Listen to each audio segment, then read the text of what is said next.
I was just pulling out my chair when Rebecca's heel slammed into it, sliding it out from under me. "Go to the kitchen," she said. "Adopted children don't eat with the real family." Forks paused. Then laughter, sharp, cruel, echoing. I didn't cry. I didn't argue. I walked back to my purse, pulled out the thick envelope I'd kept hidden for weeks, and laid it right in the center of the table. "Mom and Dad left me this," I said quietly. "Call your lawyers. We'll finish this tomorrow." And the way every smile died in that room, that wasn't even the real beginning. Hi, I'm Layla Morgan, and for most of my life, I tried to convince myself that being the adopted child in the Morgan family didn't matter. Harold and Miriam, my parents, never made me feel different. But their 3 biological children, Rebecca, Ethan, and Natalie, they made sure I never forgot exactly where they thought I belonged. Growing up, the reminders came in small cuts. When family photos were taken, Rebecca, my oldest sister, would angle her body so I barely fit into the frame. Ethan, my brother, would laugh and say things like, "Don't worry." "Layla, it's not like anyone will notice you're not one of us." Natalie. My middle sister perfected the soft, patronizing smile people use when they're being cruel, but pretending they're not. And through all of it, Mom would pull me aside afterward, hold my face gently, and whisper, "You're our daughter in every way that matters." Dad would ruffle my hair, help me with homework, sit through every recital and school ceremony like I was the center of his world. Their love was real, solid, the only thing that made me feel like I belonged in that house. Then came the 6 months that broke me open. When both Mom and Dad fell sick, I moved into their home without hesitation. I slept in stiff hospital chairs, signed stacks of treatments and bills, talked to doctors, while my siblings sent half-hearted texts. Adrian, my husband, took care of Ava and Mason at home, telling me, "Do what you need to do. I've got us." I will never forget that. Meanwhile, Ethan said he couldn't risk the exposure because of his banking job. Natalie said the twins needed her. Rebecca said she couldn't handle seeing them like that, so it was me, just me, every day. Combing Mom's hair when she could no longer lift her hands, whispering to Dad that everything would be okay even when I knew it wouldn't, holding their hands when both of them slipped away within days of each other, and then after the funerals.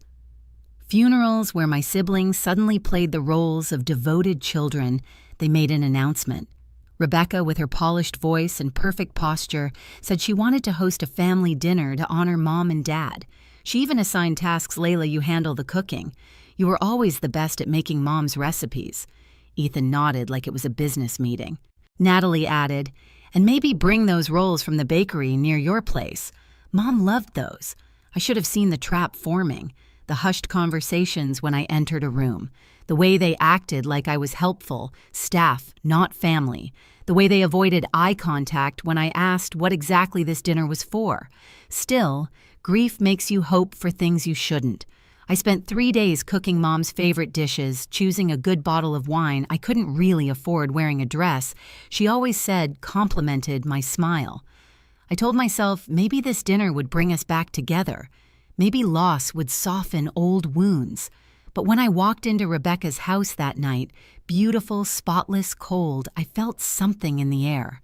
A shift, a quiet tension under the polite greetings, a sense that I wasn't a guest. I was the target. When I stepped farther inside Rebecca's house, a strange stillness settled over me, like walking into a room where everyone had been talking about you just seconds before. The dining table was already set with Mom's old china, the pieces Rebecca insisted on keeping after the funeral for sentimental reasons, even though she'd barely visited in those last months. Candles flickered. Soft music played. Everything looked perfect. Too perfect. "Layla, you're early," Rebecca said, smoothing her blouse as she walked toward me. Her smile was tightly stretched, polished, practiced. "I wanted to help set things up," I replied. "You've already done plenty," she said, eyes flicking to the food containers in my hands. "Just put it all in the kitchen. We'll handle the rest." We. Not you. Not family. Them. As I walked past the dining room, I caught pieces of a conversation, voices low, cut off quickly. Ethan's voice. Then Natalie's. Then a tense silence thick enough to wade through. And when they reappeared from the hallway seconds later, their expressions were too casual, too smooth. Something wasn't right. I kept replaying the moment I arrived, Ethan barely glancing at me before turning away, Natalie fidgeting with her bracelet, Rebecca's lingering look toward her siblings like she was silently checking whether they were ready. Ready for what?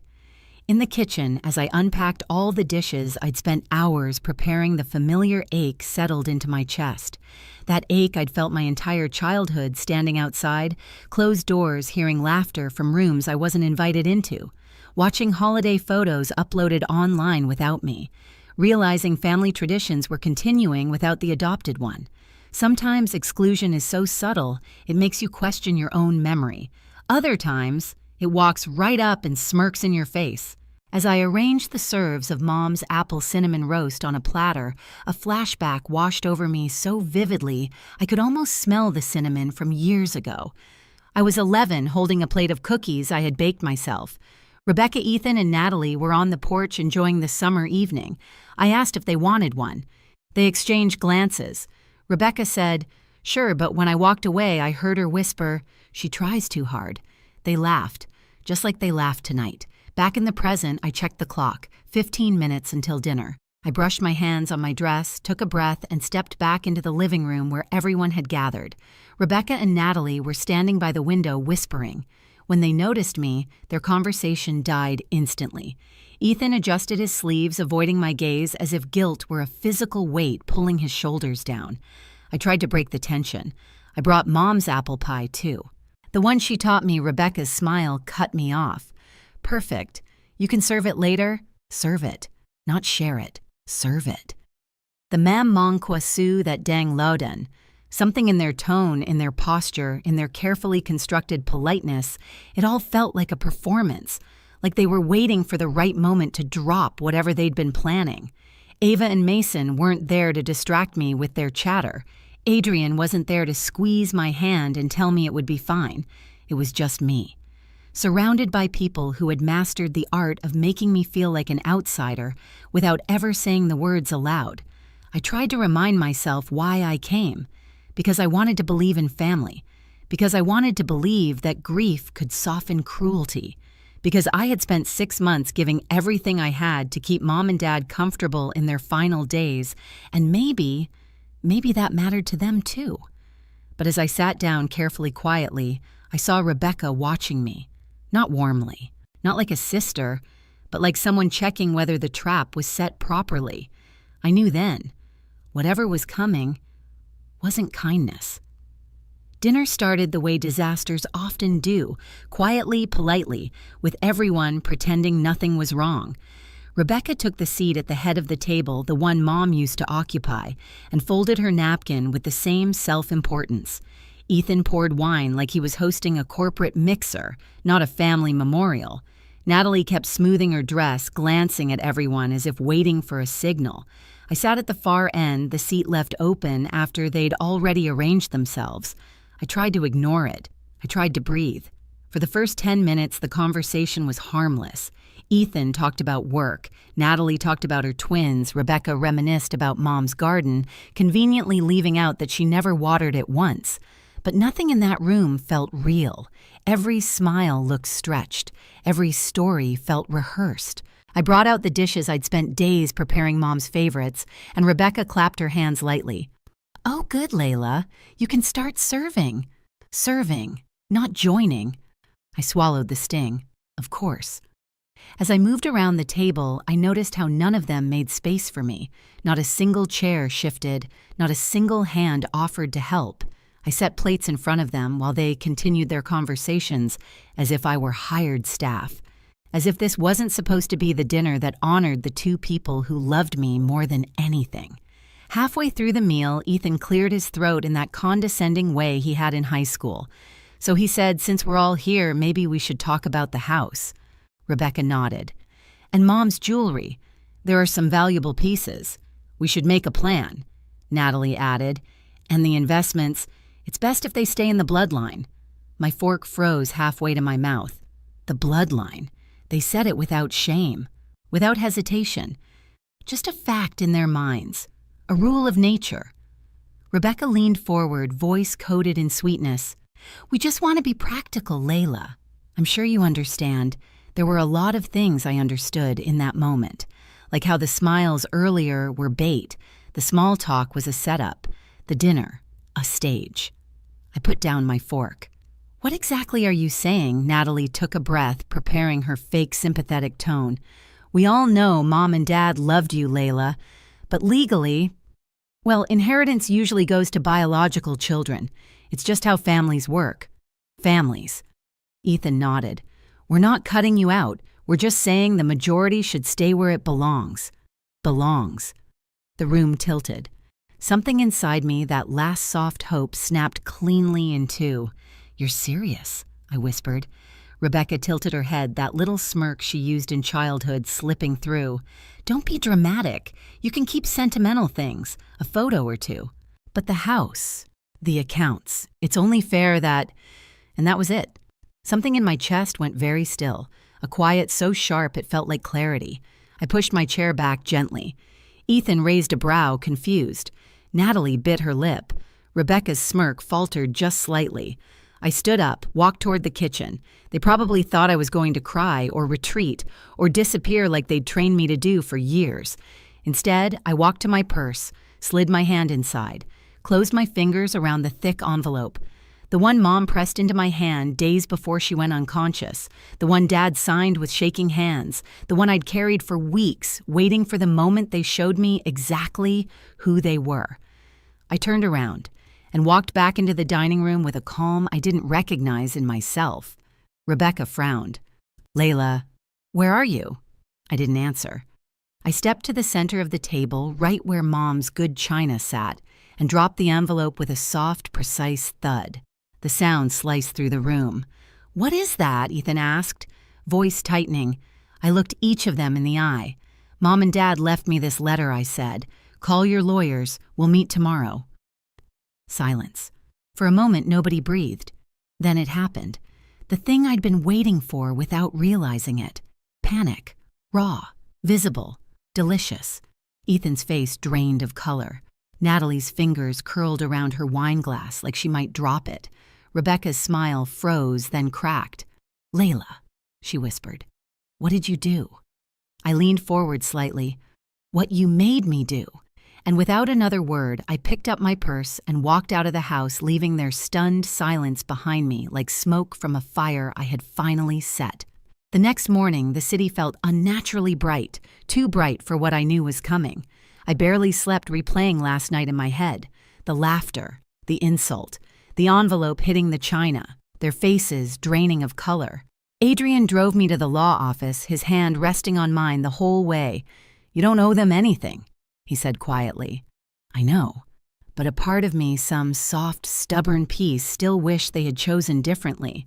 The law office sat on a quiet street downtown, tall windows catching the early sun. As we walked inside, my stomach twisted. This was the moment, the one my parents had prepared me for, the one my siblings pretended would never come.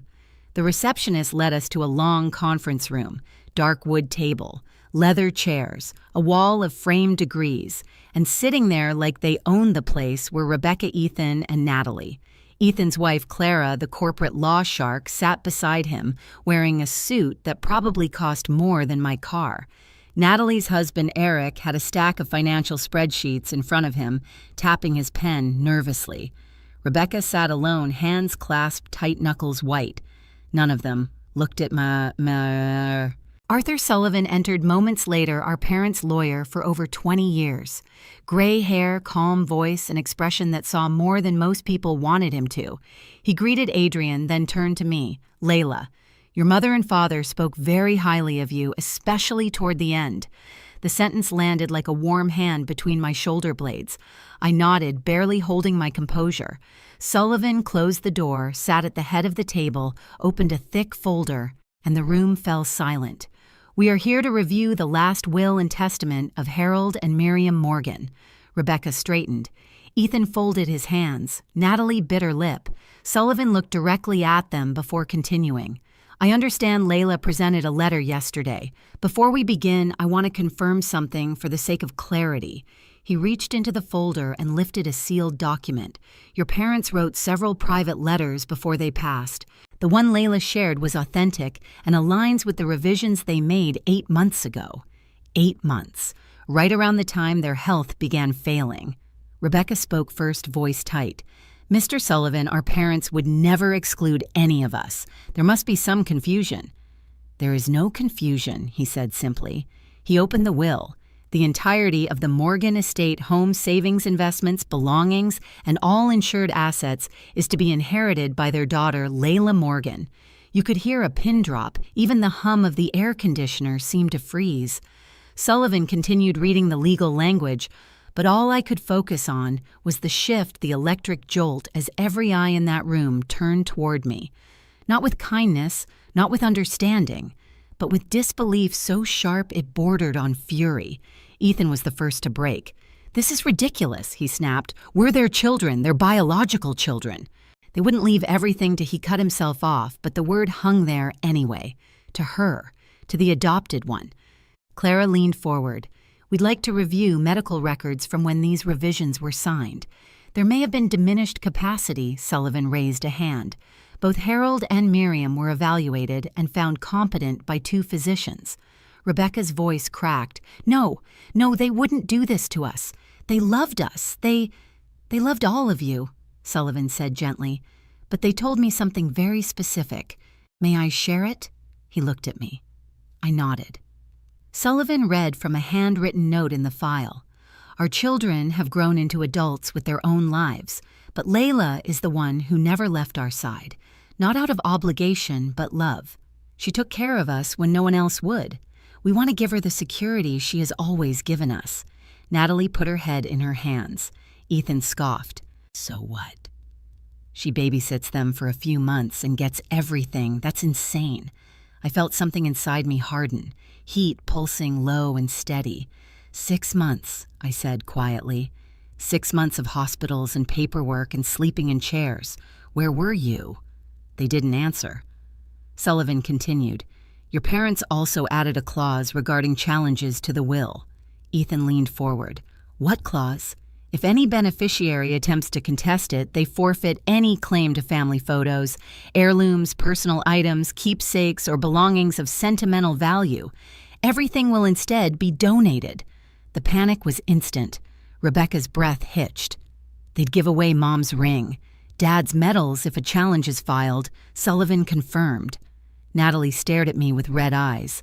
"Layla, you wouldn't let that happen, right? I mean, we grew up together. Did we?" I asked. "Because my memories of growing up with you look very different from yours." Ethan slammed his hand on the table. "You can't shut us out. This is our legacy. Legacy." My voice stayed calm. "You weren't there. Not once. You all had excuses while I was watching them fade away day after day." Eric spoke quietly, almost apologetically. "We're struggling financially, Layla. The mortgage—" I shook my head. "Don't put this on me."